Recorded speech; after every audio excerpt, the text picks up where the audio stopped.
Hi, and welcome to Philosophy with Phil. I'm Phil Cohen, and this is the second of our four-part video series examining the four Parshahs that we're reading before Purim, as it is, and in the build-up to Pesach. Parshahs Zachor is this week, and it's the one we always read before Purim.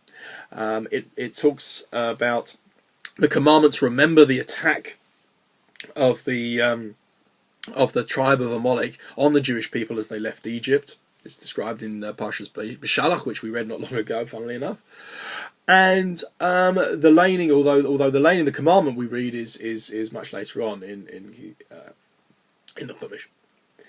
And the reason, the connection with Purim, is that Haman, the villain in the Purim story, who wanted to wipe out the whole of the Jewish people, is described as an Agagite. He is descended from the Amalekite king Agag, and so there's a connection there, and shows how seriously evil the Amalekites were. If you think about their attack, they had nothing to gain from this attack. Yes, the Jews were rich. They'd taken out a great deal of wealth from Egypt, but they had no territory to occupy, and there was certainly posed no threat to the Amalekites. They were nomadic.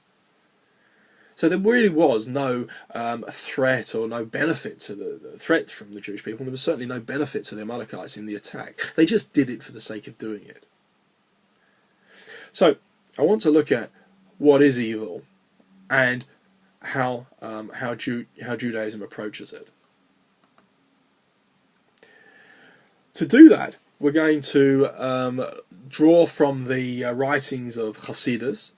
Hasidus was a movement founded by Rabbi Yisrael ben Eliezer, commonly known as the Baal Shem Tov. He lived in the 18th century, and it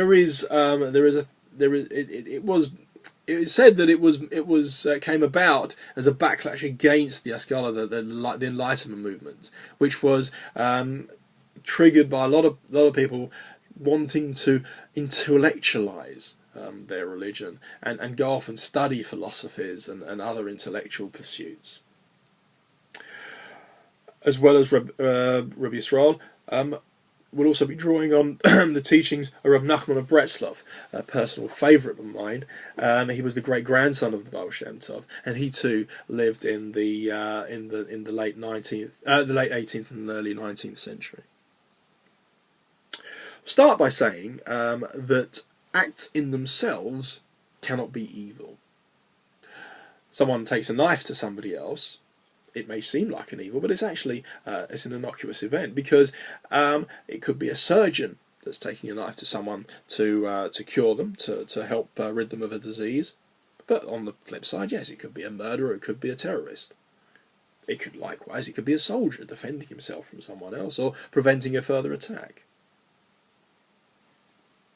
So we don't judge acts on their own right as being good or bad. Instead of evil, though, Hasidus prefers to talk about animalistic drives and instincts, short-termism, selfishness. People act in a particular way not because of evil per se, but because they let their animal instincts get the better of them. In Hasidus, the soul is drawn in two different opposing, polar opposite directions. It is drawn towards the physical, like I say, the animal, the base instincts that are selfish and want for themselves and want the ego to be fueled. And then there's a spiritual loftiness that wants to connect to God and to do things that will bring the body closer to God. It's my belief that very few people are purely evil. The reason I say that is because even the most wicked of terrorists or criminals will try and justify what they do, albeit in their warped, twisted little brains, but they'll do it in a way that kind of makes it seem to them as it was actually the right thing to do. But why do they need to justify it to themselves? Why don't they just say, I did it because I wanted to be evil? Not many people do. And and often these criminals will justify it to themselves as a way of placating that sort of small spiritual spark in them in favour of their animalistic part. But what about pure, unadulterated evil? How do we deal with that? We do see it. We do see nihilistic, suicidal campaigns often. Unfortunately, there are stories about that towards the end of the war, the Nazis, instead of they found that they were losing the war, and yet still they diverted their trains that should have been used to take supplies for their troops. They cut off those supplies and used the trains instead to transport Jews to the gas chambers. It was nihilistic. It was suicidal.